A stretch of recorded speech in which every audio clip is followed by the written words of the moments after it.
Hello guys, what's up? This is Mr. Rio once again. So sa last video ko mga idol, pinag-usapan po natin yung video ng kaplastikan ni Bangagski mga idol. So dahil sobrang hina po ng algorithm ko ngayon sa YouTube, hindi ko malaman kung bakit, malamang sinasabotahe tayo. Kaya naman po magre-rebuttal po ulit ako kay Bangagski mga idol. So, let's do this! Ayoko ng gulo. Gusto ko makasundo sa lahat ng tao. Ha? Seryoso? Ha, Kuting? Seryoso ka? Anong sinasabi mo na gusto mong makasundo lahat? Eh si PRRD nga, pinagkalulo mo, di ba? Ibig sabihin, putya kinalaban mo lahat ng mga taong sumusuporta sa kanya. Tama. Putya alalahanin mo, Mr. President. Ha? Mahal na mahal namin si PRRD. Putya, yan ang pinaka-the best na naging presidente ng Pilipinas. Walang sinabi ang tatay mo kung 6 years lang ang pag-uusapan, sa totoo lang. Tapos pinagkalulo mo? Ibig sabihin, putya binabastos mo kaming mga supporter niya. Tama. Diba? Ibig sabihin, putya gusto mo ng gulo. Diba? Gusto mo ng away. Kasi nga guys, ang plano nga niya ni Kuting is magamit yung moment na yon para mag-aklas tayo laban sa kanila. Diba? Para magamit niya, para makapagdeklara siya ng martial law mga idol. Kaso di naman naging effective. Ang dami rin nagsabi nung mga oras na yun mga idol. Yung pong inaresto si PRRD, ang dami rin nagsabi na hinay-hinay lang tayong lahat mga idol. Kasi pag nag-aklas tayo laban dyan sa basurang presidente na yan, ito, putya magagamit niya yan para makapagdeklara siya ng martial law. Tama. Putya mas problema yon. Kaya ang tamang move is maging mahinahon lang po tayong lahat mga idols. Tama. Kasi kung hindi, we will jeopardize our country kapag nag-stay pa tong basura na to sa kanyang pwesto. Kaya hayaan natin mga idol at hintayin na lang po natin ng 2028 at ilalampaso natin kung sino man ang kandidatong itatakbo ng basurang presidente na to.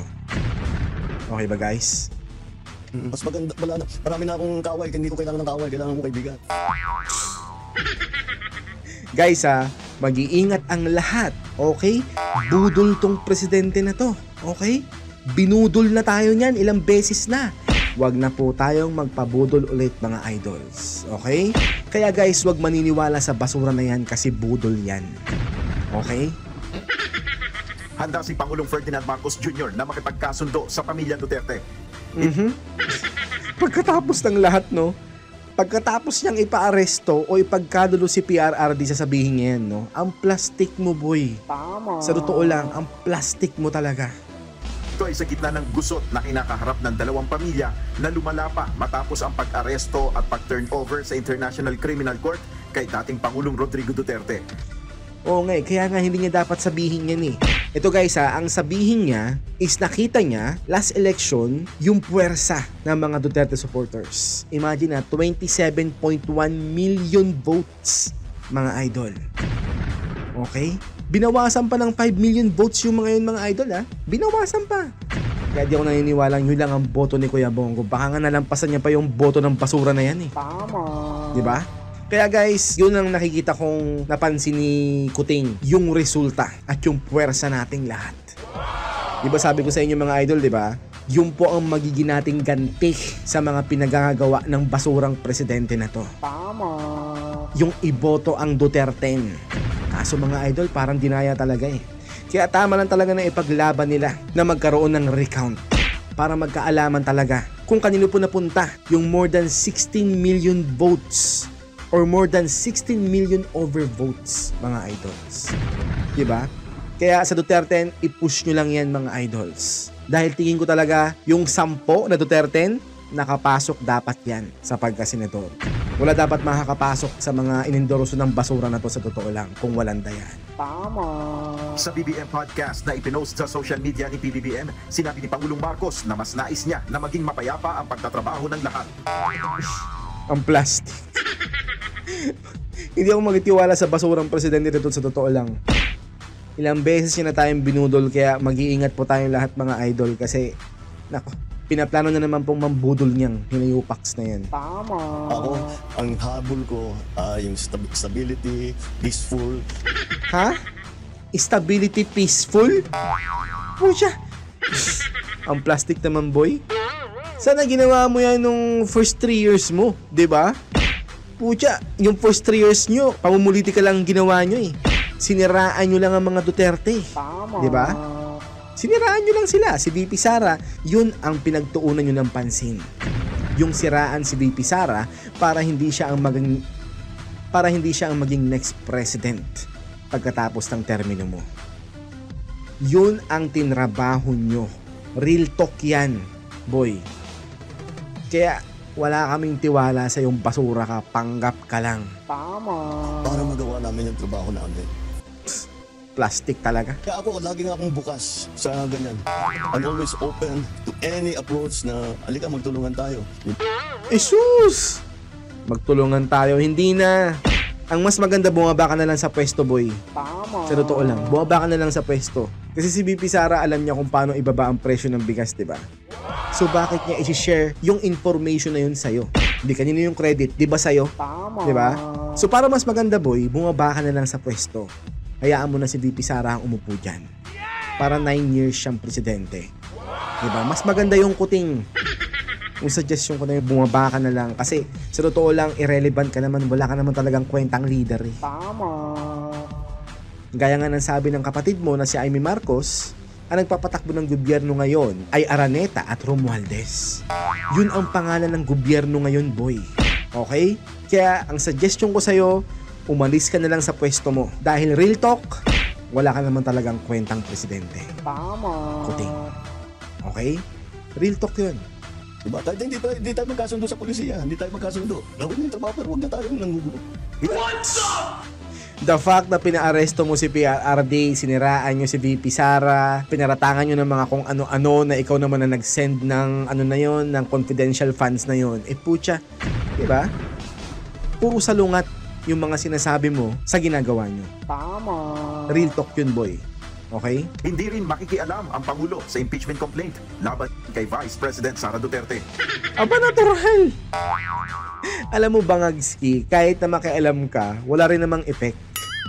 Diba? Kasi nga guys, pinaliwanag ko na sa inyo, diba? Na mas marami po ang magsisay no na ma-impeach si VP Sara. Sa resulta pa lang nung eleksyon, nung nagplan sila, wala na.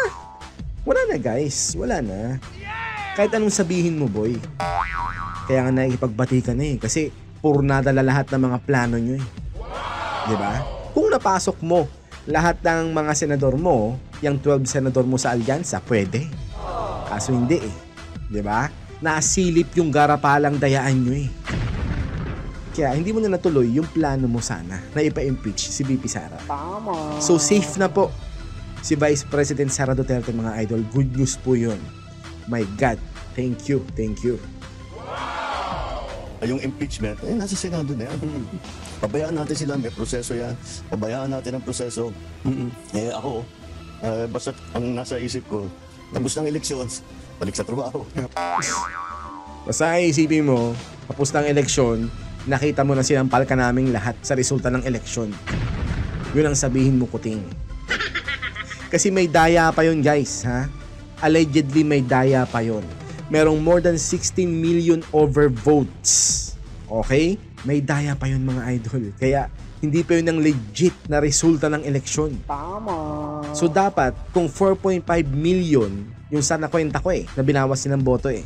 Kung 4.5 million ang binawas nila, 7, 8, 9, 30, 31, putya na pantayan niya, o mas nahigitan pa ni Kuya Bongo ang boto ni Kuting, mga idol.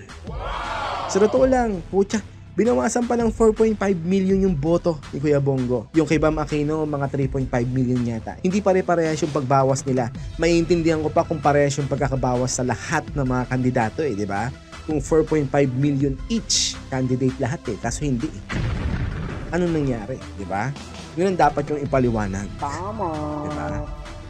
Di ba? Gawin na natin lahat. We have the new lessons learned. Yun ang lesson learned sa kanilang mga idols. Huwag nyo kaming kalabanin, boy. Huwag nyong kalabanin ang mga makabayang Pilipino. Nakita nyo naman ang resulta. Diba? So anong sinasabi ng survey noon na mas marami pa rin daw ang mga ululista kumpara sa mga DDS na Duterte supporter? Diba? it turns out na sobrang lakas pa rin namin dahil naka 31 million pa rin kaming votes. O, kinount ko yung inalis nilang 4.5 ba? 31 M yun mga idol. 31 million yun. Kasi 4.5 million ang binawas nila sa boto ni Kuya Bongo. So 27.1 plus 4.5, di ba? So lampas 30 million yun mga idol. Lampas 30 million pa rin po ang mga makabayang Pilipino. At yun ang hindi matanggap ng mga troll farms mo. Sa totoo lang. Samantala, inilahad ng Pangulo ang iniwang leksyon sa naging resulta ng eleksyon. Ayon kay Pangulong Marcos, ipinapakita nito na sawa na sa pamumulitika ang tao. Sus, sino ba nagsimula sa pamumulitika? Di ba kayo? Diyos ko po naman. Kuting, ano ba? Kayo ang nagpasimula niyan. Ha? Hindi naman ang mga Duterte. Di ba? Kayo. At kaya nagkakandaletse-letse ang bansa ngayon dahil sa inyo. Di ba? Diyos ko po naman. Kayo ang number 1 na namulitika ngayong administrasyon mo, Kuting. Tama. Dahil ayaw ng pinsan mo na maging presidente si Baby Sara pagkatapos mo. Di ba? So wag kami, Kuting, okay? At hindi sila kontento sa naging serbisyo ng gobyerno. Talaga namang wala nakukontento sa serbisyo ng gobyerno ngayon. Pangit talaga. Hindi gaya nung kay PRRD. Putya nung kay PRRD merong PACC. Di ba? Maraming budget ang Malasakit Center. Ngayon, yung serbisyo ng Malasakit Center, guys, wala na. Wala nang zero balance ngayon. Zero budget ang dapat nilang sabihin sa Malasakit Center ngayon, mga idol. Wala. Kaya pangit talaga ng gobyerno to, mga idol, sa totoo lang. Ang mensahe sa amin lahat, hindi lamang sa akin, kundi sa aming lahat. Tama na yung pamumulitika ninyo. At kami naman ang asikasuhin ninyo. Sus, kaya nga dapat sabihan yung mga sarili nyo, di ba? Na tama na ang pamumulitika nyo. Ulitin ko, kayo nagsimula niyan. Ano ba? Sinasampal nyo ba mga sarili nyo, ha? Sarili nyo ba mga pinagasabihan nyo, ha? Na tama na ang pamumulitika, boss. Ha? Tama na. Ngayon ka lang siguro natauhan kasi alam mo na sobrang lakas pa rin ng suporta sa mga Duterte ng taong bayan. Kaya hands up ka na ngayon, di ba, Kuting? Kasi wala ka na talagang supporter, boy. Yung 16 million overvotes, 16 million overvotes, ha?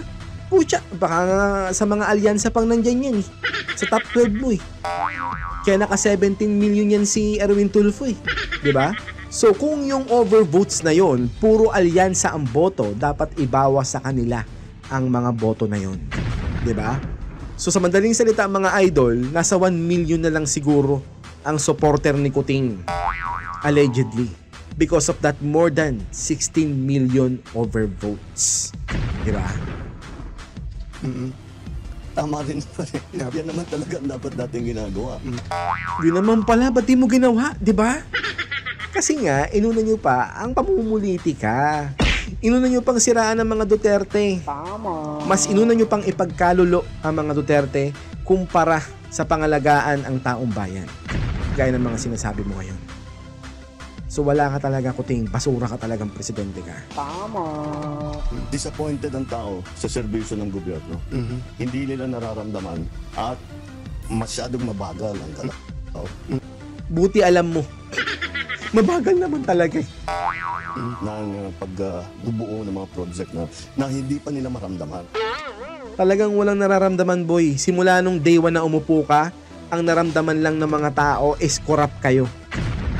Imaginein mo, from day 1 mo, unang-unang pag-upo mo, ang unang-unang mong ginawa, inabolish mo ang PACC or Presidential Anti-Corruption Commission ni PRRD. Diba? Ano ibig sabihin nun, boy? Binuksan mo ang gate for corruption. Kasi malamang yun talaga ang plano ng iyong administration. Paliwanag ng Pangulo, tumutok ang kanyang administrasyon sa mga malalaking proyekto na hindi naman agad nararamdaman ang epekto sa tao. Wala kasi, guys, pagka umupo ka si Boplax lahat ng nasa baba niyan. Tama. Baka nga kahit hitan session niya pa yung mga tao dyan, eh. Sa totoo lang, eh. Kaya naman mas bibigyang atensyon anyan niya ngayon ang maliliit na hinaing at problema ng mamamayan. Gaya ng sobrang mahal pa rin ng shabu. Ang gawin mong 20 pesos, ganon. Ito talagang na-realize ko na hindi natin nabigyan ng sapat ng atensyon yung mas maliit na bagay. Yung para maging masagbaginhawa ang pang-araw-araw ng buhay ng tao. Diyos ko po naman, Kuting, ano ba? Late bloomer ka ba o sadyang bobo ka lang talaga? Ha? Pong Marcos ka talaga no? Napakasimpleng bagay lang, boy, na dapat yung gawin. 'Di ba? Pangalagaan nyo ang peace and order ng Pilipinas, 'di ba? Pagandahin nyo ang ekonomiya. Well, maganda naman ang ekonomiya ng Pilipinas kahit di mo galawin. 'Di ba? Kasi nga, ang ini-export ng Pilipinas ay mga tao. Skilled workers. Papunta sa iba-ibang bansa sa buong mundo. Yun po ang ini-export natin, mga idols. Not goods, but skilled workers. Kaya po malakas po talaga ang ekonomiya ng Pilipinas dahil sa dami po ng OFW na nasa iba-ibang bansa ngayon. Yung kasi ang main produkto natin skilled workers. Okay? Alam mo yung simple lang gaya lang ginawa ni PRRD. Pangalagaan nyo yung peace and order para makalakad ang mga tao sa gabi nang walang iniisip, 'di ba? Ubusin nyo yung mga kahit-hitan mo ng mga durugista, 'di ba? Simple lang ang solusyon pero simple, pero hindi nyo nga kayang gawin kasi nga ganun kayo, 'di ba? Allegedly gumagamit nga to allegedly, 'di ba? Tama. Ayaw nga magpa-test 'di ba? Ayaw niya nga magpa-hair follicle test. Diba? Kaya ano bang inaasahan niyo sa basurang presidente na to, guys? Diba? So, yun lang mga simpleng bagay na yun. Ipababa niyo ang presyo ng mga bilihin nang walang lugi ang gobyerno. Hindi gaya ng ginawa niyo sa 20 pesos na per kilo ng bigas. Na nagluwal pa kayo ng 5 billion pesos, diba? Nagpalugi pa kayo para lang makapagbenta kayo ng 20 pesos na bigas. Yun po ang proof kung gaano ka-weak talaga ang leadership mo. Imagine niyo, nagluwal ka ng bilyong piso para makapagbenta ka ng 20 pesos na bigas. Kung ang iba ang sigaw, nasaan ang ustisya, ang sigaw ko, guys, nasaan ang utak ng presidente na to. Di ba? Ako, guys, alam kong ipababa ang presyo ng bigas. Basta maintindihan nyo lang ang flow ng goods from farmers to traders to retailers and consumers, maiintindihan nyo kung paano ibaba ang presyo ng bigas. Kaso itong mga to, walang political will to mga to. Tama. Ang alam lang nila magnakaw at magpayaman gamit ang pera ng gobyerno.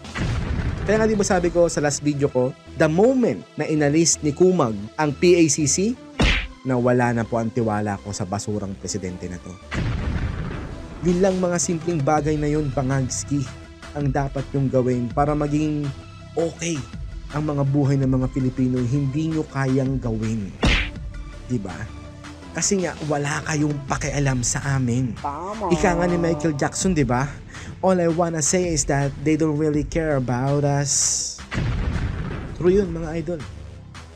At si PRRD lang ang may care sa ating mga Pilipino. Hindi ang basurang presidente na to. Real talk yun. Yung pila sa tren, yung traffic, yung mga ganyang klase. 3 years ka na sa pwesto mo, hindi mo pa rin nagagawa, no? Hindi mo pa rin nagawa ng solusyon. Buti pa si PRRD. Nagkaroon ng bus lane. Na dati, rumble yan. Kaya sobrang traffic.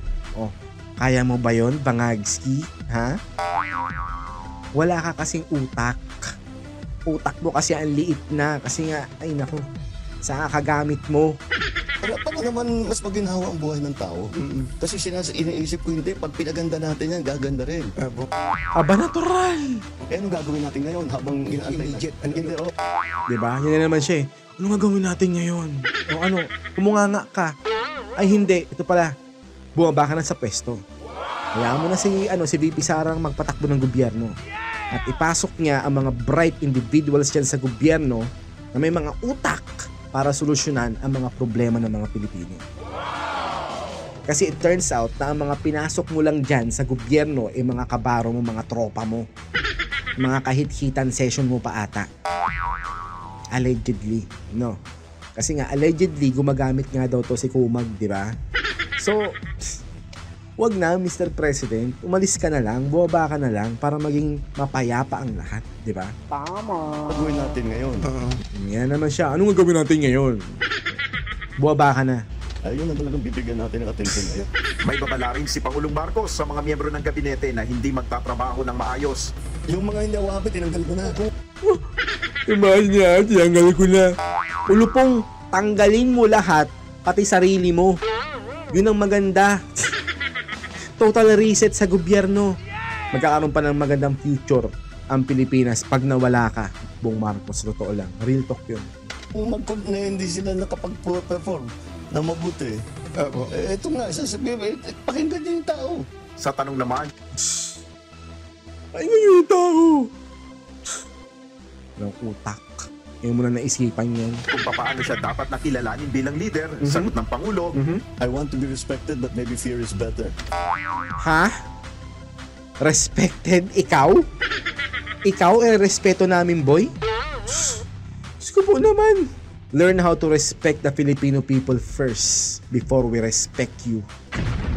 Yun lang ang masasabi ko sa'yo. Kasi it turns out na you don't respect us. Wala kayong pakialam sa amin, boy. Real talk yun. Okay? Wala ka naman talagang pakialam sa mga Pilipino eh. Kasi ikaw mayaman ka eh. Diba? Rich kid ka. Diba? Di mo naranasan maghirap. Kaya hindi mo alam ang nararamdaman namin lahat. Diba? So, stop asking for respect if you can't respect us. Okay ba, Bangagski? Be filled? Ikaw, katatakutan namin. Diyos ko. Subukan mo akong makaharap, boy. Kung matatakot ako sa'yo. Huwag sana dumating yung oras na yun na magkaharap tayo na habang presidente ka pa. Yun lang ang masasabi ko. sa huli, may iniwan ring mensahe si PBBM sa publiko. Lagi kaming nakikinig sa kanilang hinain. Plastic. Nakikinig ka? E di dapat ginawa mo na yung sinabi namin na mag-resign ka. Di ba? Sa lawasaw kang ayupaks ka. Sabihin mo pa na nakikinig ka sa amin, ulupong. Noong pa namin sa'yo sinasabing bumaba ka na sa pwesto o nakinig ka ba? Yun nga ang gusto namin mangyari lahat eh. Di ba? Na si VP Sara na maging presidente. Di ba? Ba't nandiyan ka pa? Nakikinig ka pala sa amin eh. Di ba yun po ang sigaw ng taong bayan? Mr. President, bumaba ka na parang awa mo na. Sa kanilang nagiging problema at tinahanapan natin ng long-term solutions. Yun naman pala eh. Gusto mo naman palang resolbahin ang mga problema naming lahat. Eh, ikaw yun. Ikaw ang malaking problema namin, Mr. President. So please lang, bumaba ka na. 'Di ba? Para masolusyonan mo ang problemang sinasabi mo na ikaw yun, bumaba ka na. 'Di ba? O kaya naman, pumunta ka na sa ibang dimension. Para si VP Sara na ang presidente, 'di ba? Yun po ang sigaw namin, Mr. President Kuting. Ha? Yun po ang sigaw namin na bumaba ka na. Kasi kung meron po kaming problema, mga Pilipino, ikaw yun. So ikaw po ang gusto naming solusyonan na umalis ka na dyan. 'Di ba? Ganun lang yun. At ngayon, talagang ipamadaliin na namin yun. Yun naman pala! Madaliin nyo na! Diyos ko, ngayon na! Now na, Mr. President! Ako, bumaba ka na. Pag ginawa mo yan, ako, we will praise you. Sa totoo lang. Yun lang po siguro ang time na hahanga kami sa'yo pag umalis ka na dyan sa pwesto mo o dyan sa upuan mo. Real talk yun, Mr. President. Ako, putya, papalakpakan kita kapag ginawa mo yan. Umalis ka na ngayon. Yun lang ang tanging paraan para mapahanga mo ang mga tao. So yan guys, yung pong ano natin, yan pala ang mga sinabi ni Kuting, mga idol. Naku, puro ka plastikan. So mag-iingat po ang lahat, okay? Dahil baka tayo po ay mabudol na naman.